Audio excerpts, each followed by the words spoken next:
There it is. We are live on Facebook. So, Ricky Long, thank you for being my guest today on this Facebook Live and Instagram Live. How are you today, sir? Yeah, I'm good. You? Yeah, I'm pretty good. Tell us the best thing about your day so far. You know, the best thing about my day, I spent about 4 hours on my own with my laptop in a little coffee shop, and I just got a lot of stuff done. You know, when you have that day, you have a lot of small things which turn into a big thing. So I managed to knock them all out. Love it.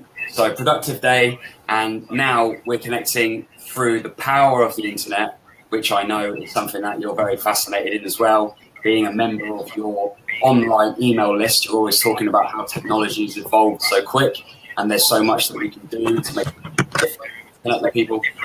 Here we are right now. Bit of a, I'm not sure where that sound lag's coming from, but we've got Facebook and Instagram, and we're going to be talking about the best way to train for visual results. Can you hear that? Is that your speaking noise or is that mine? I don't think it's me. I've turned my phone volume right down, so it's just literally the computer. Oh, listen to that. This is brilliant. We couldn't have planned this any better. It's going to be in my broadcast. I think I don't understand. You've got headphones on. Yes, but they were in my laptop. So somewhere, that's better. So that's better. Cool. So we're going to keep an eye on the comments on both platforms here. It's going to be tricky, but we're going to make it work the best we can. So Ricky, let's cut to the quick. Let's get into it. Let's start talking about training. Now, you're going to be speaking at the Super Self Summit on the 10th and 11th of February. And you're going to be talking about some really valuable and highly useful lessons when it comes to exercise in particular. So talk to us about what it is that you find the best way to train for getting visual results. I'm talking about waking up in a month's time after doing a 4-week program and actually seeing a difference in the mirror. So the upsetting thing about this is the best way to train for physical results, in my experience, for visual results, is to train for performance. Performance. Okay, so just elaborate on that. What does that mean? So if you give yourself measurable results, for example, I will run 1,000 meters in a certain time rather than I will lose a stone in a certain time. People can see as you go along, and that means they will stick, or more likely to stick to their training. Why is that? Why? It's because people can see the results as they're going through it. They can see real-time progression. They can see real-time results rather than getting, like, this is what everyone does. Everyone gets on the scales every day. Everyone's counting calories and all the rest of it, and that can get really, really OCD, where, as I say, if you set yourself a goal, you'll run a certain distance, you'll swim, you'll lift, whatever it happens to be, you can see a tangible achieve that. Okay, so tell us then, when someone's first starting out, what would be your main bit of advice that you would give them if they've got that weight loss mindset, that they want to lose weight, they think that that's what they need to do? What would you say? I give them the body mass speech. So when you weigh yourself, you're weighing everything from your body fat to your bones to the clothes that you're wearing, water you've drank that day. And then I'll let them hopefully teach them to understand that if you have a pint of water today, you'll be about a pound heavier straight afterwards. So what benefit do the scales give you?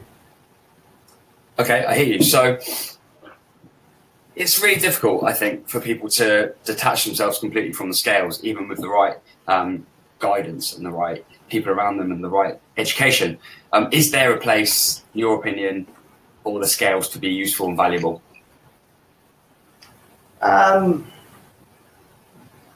For the average person, no, they're. So the short answer to that is no. Not at all? Well, I mean, people can use them as part of focusing and measuring the results, but the main thing is always going to be how the body actually looks, how the body feels, how clothes are feeling on the person, and never mind the whole training side of things. It's about what's going on in here. Yeah. So even if the person hasn't had visual results, however, they've had the training results, they've made progress in the training, they're going to feel a lot better about themselves in here than they were maybe a month or 2 months ago, or the last couple of years when they've been focused on loss fads or diets that they might be doing. So if you can create the confidence, that's going to go a long way to keeping someone sticking. So yeah, you can use the scales, but they would be 4th, 5th, 6th, 7th on my list of go-to tools. Okay, cool. So, by the way, thank you, Charlie, for just guiding us there with the audio. It's this has fixed it. Boom. So, good job. So what is it that you're most looking forward to talking to the guys that are coming to the Super Self Summit about? Because we're going to have a room full of people, mate, that are just absolutely ready to make 2018 their best year ever. And they have got eyeballs on you. They've heard a lot about you. They are ready to be inspired by Ricky Long. And what is it that you're most looking forward to talking to them about at the Super Self Summit? Keep it short in that 60-minute time slot about how they can start programming for themselves. As opposed to having someone do it for them, or? As opposed to someone having to do it for them, or doing guesswork from what they've read online or heard at the gym or seen a poster at the gym. They're going to learn what they need and how to train for that. And it's going to be a challenge because obviously there's so much information out there, and I'm going to get it all in within 40, 45 minutes. And then I'm just going to say questions. Whatever questions they have, and I'll answer them on the spot. Just don't use big words. Tell me, what would be the hardest question that someone could ask you at the Super Self Summit? Oh, one question that might be difficult if they, why would I say this myself here? The question that might be hard if someone gives me opportunity to run off on a tangent about nutrition, because I know there's other speakers that weekend to talk about nutrition, so I'm just going to have to put the reins on for that one. And probably the second one, just any trigger points that might get me going, like the fat burn zone, it could just get me going. So if those questions come up, we might need a long time. And what would be the best question someone could ask you? The best question would be really personal questions about that person. Okay. Because if one person asks the question about themselves, they're going to get the answer, which is going to help them. So rather than me sit and generalize about what the best question would be, I'll be probably naturally, I'll go quite internal with that one, and I'll say a question that I would benefit from, but I want people to ask questions that they have burning desires about. Okay, so what do you think the most common sticking points are for people? The common sticking points, again, it'll be different for everyone. So you'll get the people who maybe don't exercise or train a lot, and you'll know this question. It's, Ricky, what's the best exercise for, you know, this bit here? What's the best exercise I can do for this bit or not? I don't want to do weights. I just want to lose weight. Like, I don't want to get muscly. So they would be the typical questions we would get from, I would say, novice exercise a lot. And then on the flip side, you'll get the people who train a lot and have access to a lot of information. They ask all the questions.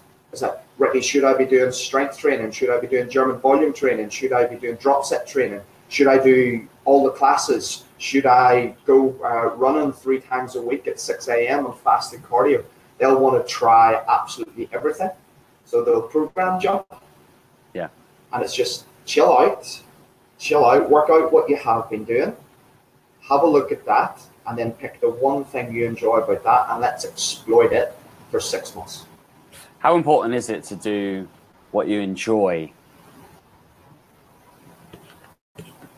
Like, how important is that? It's everything, because it's everything. If you don't enjoy it, you're not going to stick to it. And if you stick to it, you're going to be a miserable, I'm not going to swear, you're going to be very, very miserable if you don't stick to it. Okay, so you have to do something that you enjoy and gives value to your daily routine, your weekly routine, your monthly routine. Not adding value, it's adding stress, and that's only ever going to slow down or stop results. Yeah, cool. So the path of least resistance is key, isn't it? And if you enjoy it, then you're going to get up, and when your alarm goes off, you're going to think, yeah, do you know what? Like, if it's an early morning thing, obviously, you're going to think, I'm going in, I'm going to make it happen today, or even I'm going to make sure I pack my gym kit for after work, fit it in at lunchtime, do it late at night, because people have to figure this out. Like, I've got clients who they will say to me that they're going to do a morning workout. They don't manage to do it for whatever reason. They're highly stressed, highly responsible people, kids, businesses, etc., etc., etc. And so sometimes you need a plan B, don't you? So what would you recommend to someone who wants to do something because they enjoy it, but just for whatever reason, sometimes it's not always possible? How can you integrate a plan B? Come at it from the angle that if you're pinning all your hopes on one thing that you enjoy, and for whatever reason you can't do it that day or that week, it's going to put you on that backward step. So you need to find a series of things that you enjoy. That's going to give you more hope. So let's just say we're going to take a middle-aged man who's relatively fit but needs to start a new training program, and what he really aside football. Well, 5-a-side football is only on once a week on a Monday night, and if he can't get that, well, I'm not here until next Monday. Yeah, got it. And then so if we say, right, you enjoy playing with your mates, so let's find out what you enjoy in the other parts of the exercise world. Because you can go to the gym, you can go to group exercise classes, you could go out for runs, you could make actually playing with your kids, something as simple as that, a little bit more physical. Like it. So how important is the support of the people that are closest to you? How important?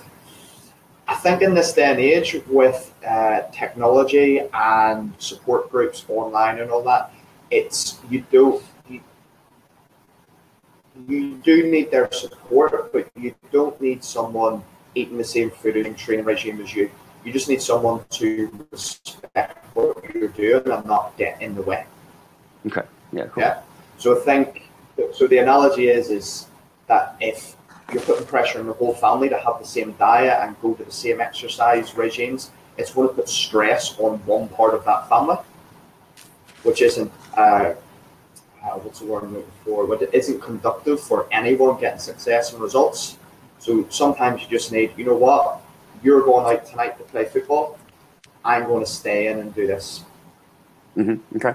And in that sense, it's going to give both parties. I know I'm just using one analogy here, but hopefully it's coming across the right way. As long as whether or not they're doing the same thing, that's not essential. Cool, got you. All right, nice, good advice. So, Ricky, let's get deep into this now. You and I, we both live by the rule that we share in an honest and integral way to help our clients, our audiences. So let's put you on the spot a little bit. What is the worst, when was your worst period of your life in terms of your physique, and what did you feel and what did you do to get out of it? Basically, have you ever let yourself go? The worst period, I don't know if it was the worst period, but I'll tell you a very recent. You might have remembered I did the charity swim in November. Yes.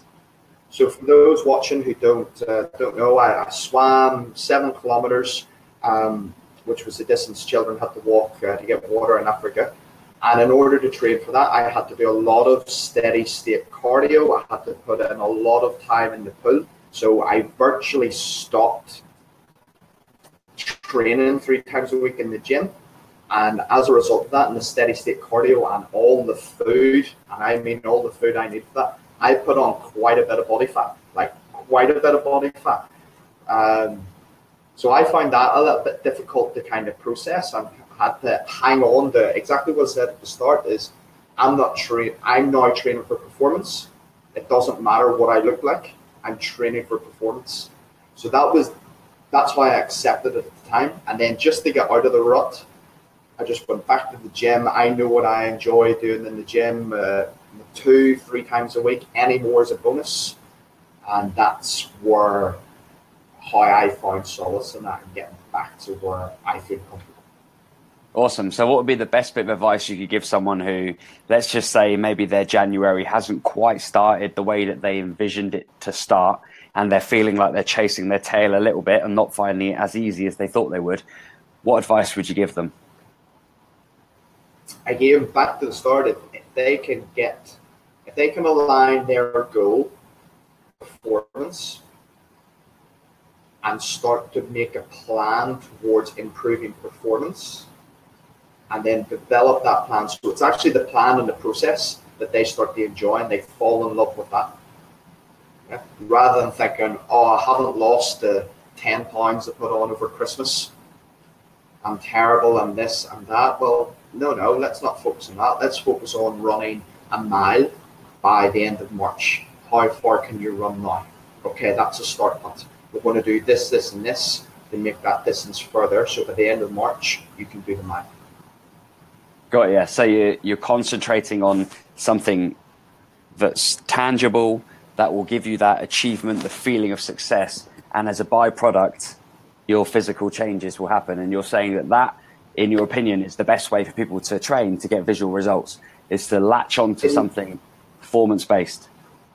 Yeah, because in my experience, they find the process is what's addictive in a positive way.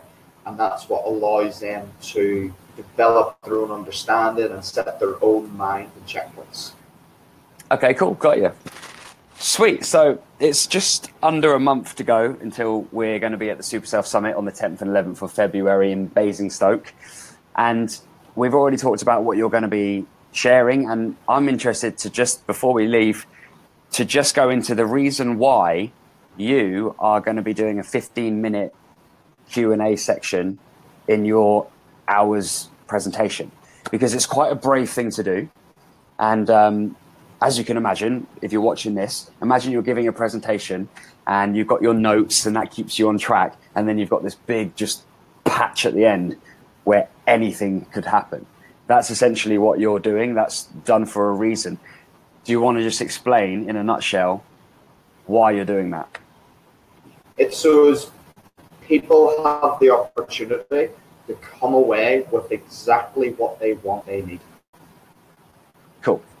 So they'll be able to ask you a question that is specific to them.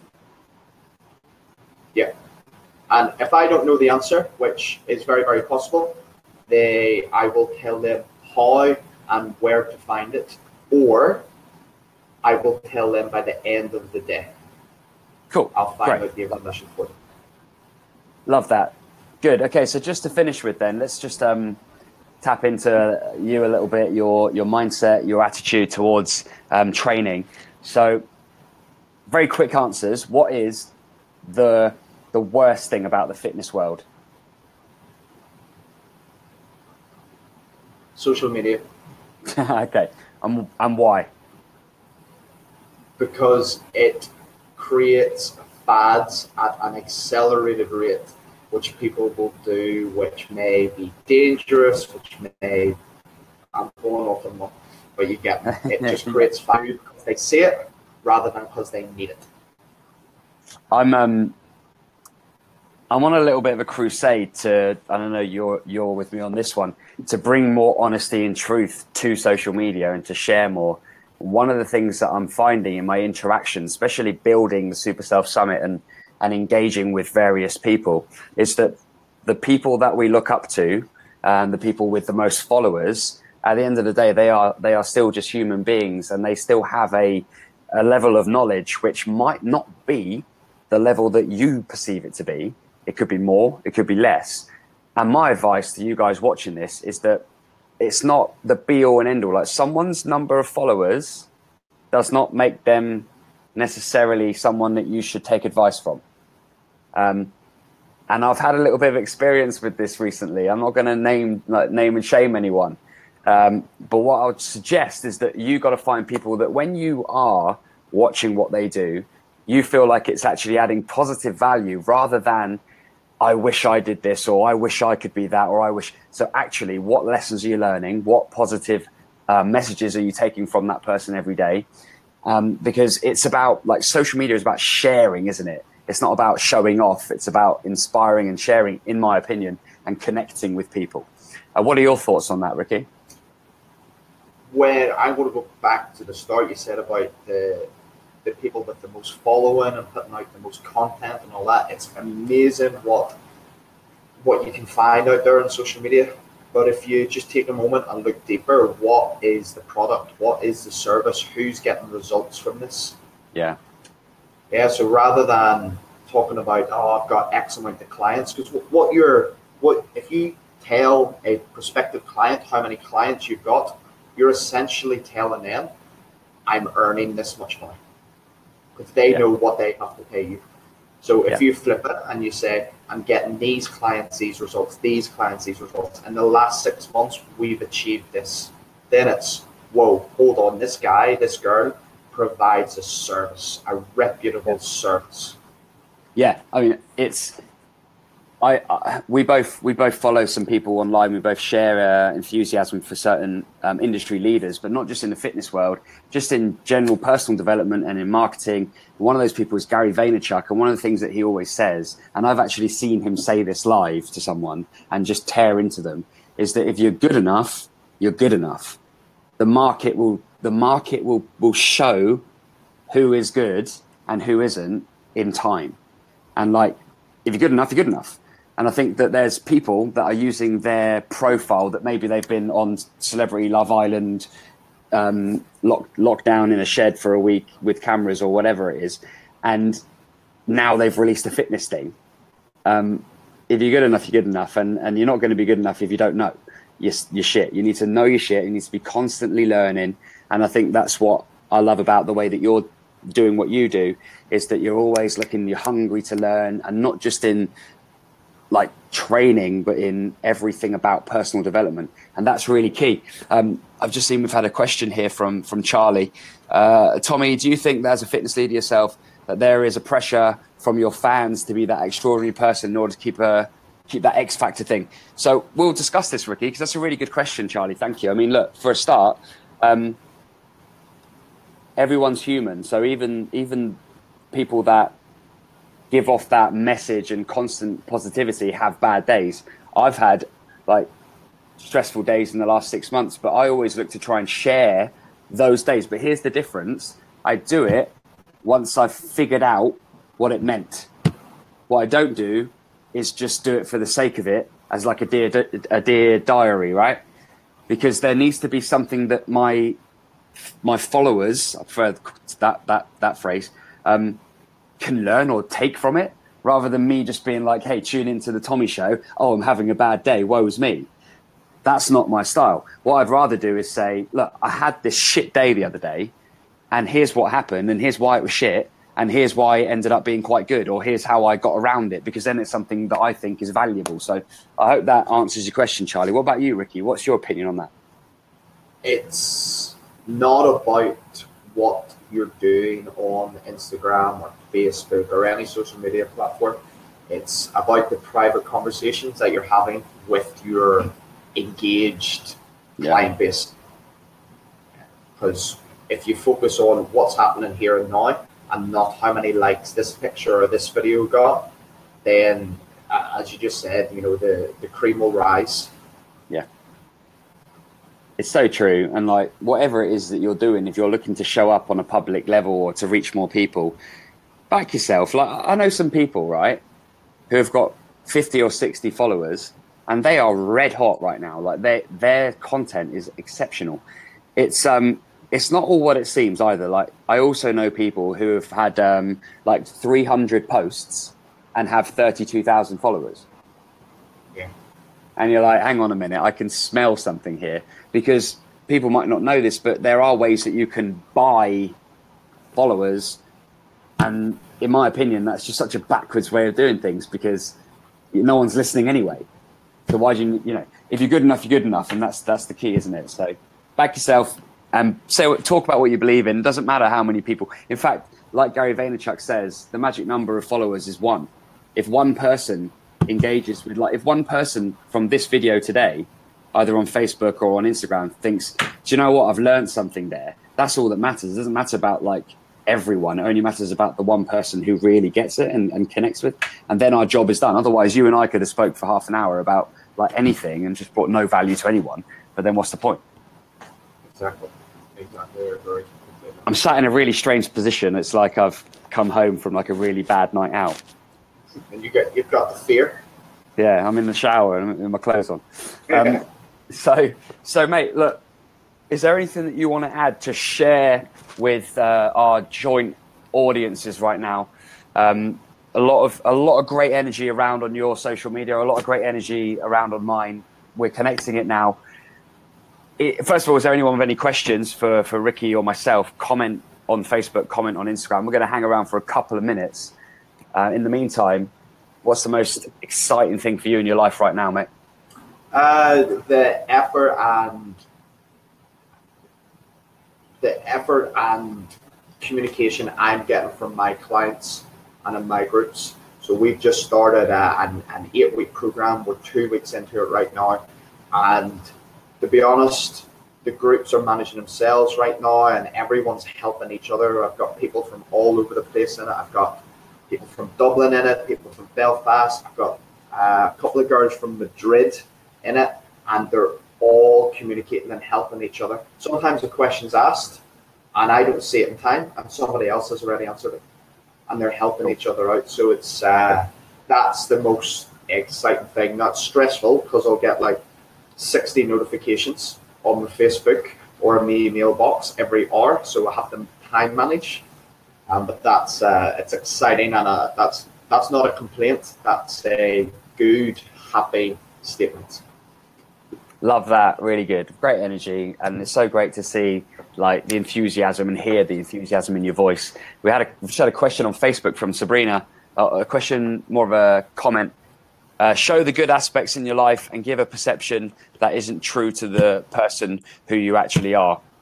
Sorry, no. It's so easy to just show the good aspects in your life and give a perception that isn't true to the person you actually are. Absolutely. Like who really wants to just be like, oh, I suck at this, and here you go, everyone, here's proof. Like, no one really wants to necessarily put that out there, because we can be judged by people and it can make us feel shit. But like I said earlier, if there's something that you've learned from the process of a struggle that you could then share with other people, then that puts you in a position where a lot of people just won't go. And that's that authentic self, and being able to share that authenticity throughout everything that you do.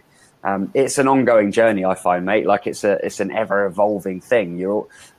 Like, I share things and I think that's a lot, and then I'll go to like the next level with something.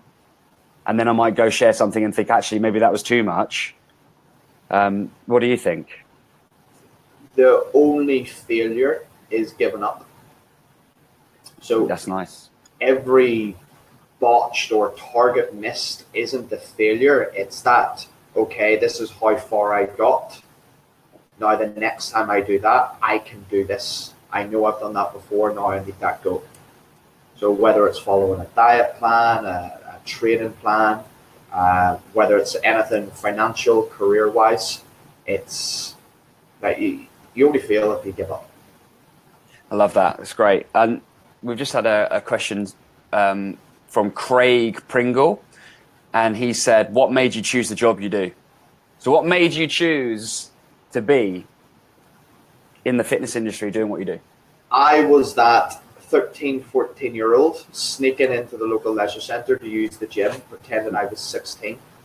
And I don't know what I thought at the time, but I just thought, I'm training in the gym. I need to work in the gym. So it's because I wanted to train and wanted to work there. And then that led to personal training, that led into group exercise, that led to the position I'm in now with all the online stuff and the group exercise still at this point. So it all started there as a 14-year-old being enthusiastic about training in the gym. That's it, yeah. I was paying the youth admission fee for the swimming pool. Yeah. But then maybe the next day I was paying the adult fee to get into the gym just because I had to be there. It was just something about moving, you know. That was me at that age, and it's developed into something obviously a lot more where I enjoy helping people. I enjoy connecting with people. And I'm really learning about different people's backgrounds and what makes different people tick. And making a big difference to people. Yes. It's funny you said about your beginnings there, because I can actually remember a time where my mum, she was working at the leisure centre at the time, and I would have been about 14, maybe a little bit younger, and she paid for me to have a junior membership, which I believe was about £21 a month. And she said to me, "I'm going to cancel your gym membership because you're not using it enough."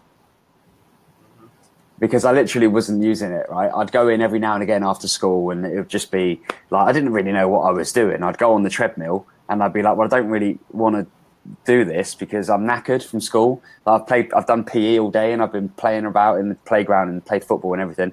And I'm like, I don't really understand. And that's because no one really explained to me what I could do with the gym. It was just like, you need to go to the gym because it's good for you. And I didn't really want to go. I just wanted to go home. And my mum was like, I'm going to cancel your gym membership unless you start going. And it wasn't until I started speaking to one of the instructors down there that I said, look, I said, if I want to jump higher, what should I do? And he gave me some exercises, and I was like, shit, hang on. I can sort of see what I'm doing here. There's a reason for doing it. And once that made sense to me, I kind of got the bug, so to speak, for just training. But I didn't actually know I wanted to be in the fitness industry until I was in my second year of college. I actually wanted to be an estate agent. That was the thing. I remember my tutor at school saying, what do you want to do? And I said, I want to be an estate agent. So I just didn't really know until I was in the right place around the right people. And then all of a sudden it was like, boom. Actually, the main reason was I was starting to do martial arts again because I got involved with a girl, and she had a boyfriend who was older, and I was scared to get beaten up. So I went back to martial arts. So I was like, I ain't living like this. I'm not living like looking over my shoulder all the time. I was only like 16, and I thought I need to get back in. And in martial arts, I found something that I enjoyed. And then it became quite clear that I was good at teaching people, coaching people, and then it evolved from there. So like you, other than a paper round, washing dishes, and doing a bit of gardening, I've always been in the fitness industry. Yeah, that's it. And what you did for that process is you had your goal and you fell in love with the process, which was your martial arts. Exactly. That's what we call a link back. It is, and it's like a two bookends. So thanks for tuning in, everybody. The key message today has been fall in love with the process and train for performance, and your visual results will happen because you'll turn up and you'll do it. Is there anything that you'd like to add, Ricky? I don't think we've had any other questions. So we have one question. Go on. I'm going to put you on the spot for it. Ryan has asked, are we going to do any Supercell summits in Scotland? In Scotland, maybe. It depends on the way things go in Basingstoke first. There's a lot going on this year, so stay tuned, Ryan, because it's going to be an awesome year. And I know how into your development you are, so you're going to want to keep close to me and Ricky. There's going to be a lot going on this year. stuff that Ricky doesn't even know about yet. That's going to be awesome. I know. Yeah, You don't know what I know. You know. Yeah. Here we go. Yeah, we got a lot of ambition, and we got a lot of energy, and we share a lot of the same vision. So just stay tuned. It's going to be big. But we're starting with February 10th and 11th, and it's going to be epic. And I'm really, really, really looking forward to your presentation and having you on the speaking bill. It's going to be amazing. So look forward to that one. Yeah. So is there anything else you want to add? Otherwise, I think we're good to go. Oh, we got another question. What would you be doing if you weren't in the fitness industry? Ricky, what would you be doing if you weren't in the fitness industry? Do you know what? I would be doing a job that involved traveling. Okay. I used to believe that would be like a van driver or a lorry driver, something along those lines, but I would definitely be going place to place. That's just something that I've always done in any job. I know it doesn't sound glamorous or anything like that. You know, I'm going to be traveling to all parts of the world, but let's be honest, being the van drivers or the lorry drivers of the world, you do get to see a lot, mix with a lot of people, and I think it's because I used to do it part-time, so that's why I kind of always thought I could go and do that. Okay, that's cool. I think I would have had to have gone and learnt drama, and I would like to be on stage acting, and just or being in a band, something like that. I think, but I'm not very good. I'm not very musical, so I think probably acting would be the other thing that I would do. But then the thing that's missing from that is that day-to-day internal lighting up of that feeling when you know that you've connected with someone. I think that's quite an amazing thing, and that's what I love about this industry. So that's probably what I would be doing. What else we got here? Why do you do what you do? What gives you that urge or buzz? Well, I've just answered it. For me, it's that feeling inside of every human being out there is trying to figure their own shit out, and we're just all a bundle of emotions, and we're walking around trying to do our best. And I think when you get people around you that can help you, and we are in a position where we can help people, it comes with a lot of responsibility, but also is very, very rewarding when you get that connection with someone that they have had a better day or a better month or a better year even, or even a better decade because they've connected with something that you've said or done. That's big, and that's what I do. That's what really fills me up. How about yourself, Ricky? It's that, to repeat what you said, it is that helping someone with whatever it might be, fitness goals, nutrition goals, career goals, whatever it helps be. You can't put a monetary value on that. You know, there's no cash reward benefit. It's just, wow, and I know there's a lot of fitness professionals watching this live. It's when you get that Facebook message from the back rower in your class who maybe you don't actually have that much conversation with, and says, thanks for an awesome class tonight. Like that feeling is absolutely priceless. And that's what I love. You never chase it, but it's what you love. It's that knowing that what you're giving is your best and it's helping people. Yeah, it is. Yeah, it's awesome. Such a cool thing to be involved in, isn't it? And if you're in the industry as well, then perhaps when you're watching this one here, just comment in the comment section. What is it that you love about what you do? Awesome. So here's how it goes down then. We've got the lead up to the Super Self Summit. We're going to be talking about it a lot over social media over the next 3 weeks. There's still time for you to get a ticket. superselfsummit.com. Ricky's going to be there. We've also got a fantastic lineup of speakers. There are 7 in total. Ricky, who are you looking forward to hearing from? What speaker? Apart from yourself, Terry. I'm looking forward to spending more time with Terry. Yeah, okay, cool. So for me, it's looking forward to seeing how everybody else delivers their material and the whole buzz in the atmosphere around the place. I'm also looking forward to seeing you play host rather than speaker. Yes. So I think that will be fun. I think you'll bring a lot of energy to it, a lot of, you'll calm a lot of any anticipation, any fears from the whole room. Yes. So that'll be be good. That's really important for me, is that everyone feels like they're comfortable and that they're having a good time. I can't wait. I've got my shoes. You got your shoes? I'm gonna finish by showing everybody my Super Self Summit shoes from Reebok, custom, special, very special. These.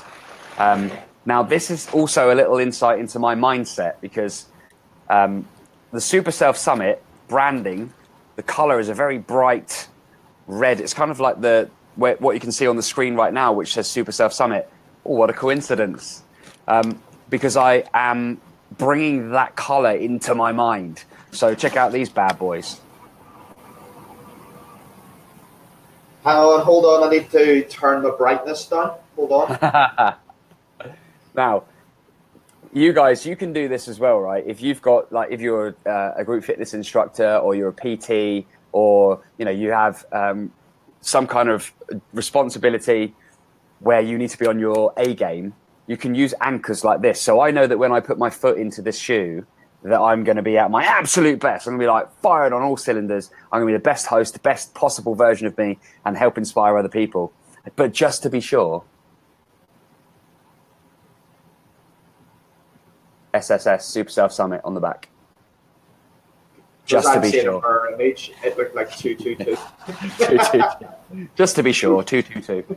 But yeah, I'm really, really looking forward to it. So, we, Carter, well, again, as you both said, it's helping others who want change and giving the backing. And yes, the Facebook message from the person in the back row is priceless. That's what drives us as instructors. Awesome. Well, Ricky, thank you so much. And thank you, everybody that's tuned in on Facebook and on Instagram. It's been a pleasure. We've spoken for 45 minutes on various things to do with exercise. We talked about the Super Self Summit, and we've talked about a little bit into our mindsets of how we approach life and our training. Thanks very much. We will speak to you guys again, no doubt, at some point. Have a fantastic day. Right, Instagram is off. Facebook, peace, everybody. Bye-bye.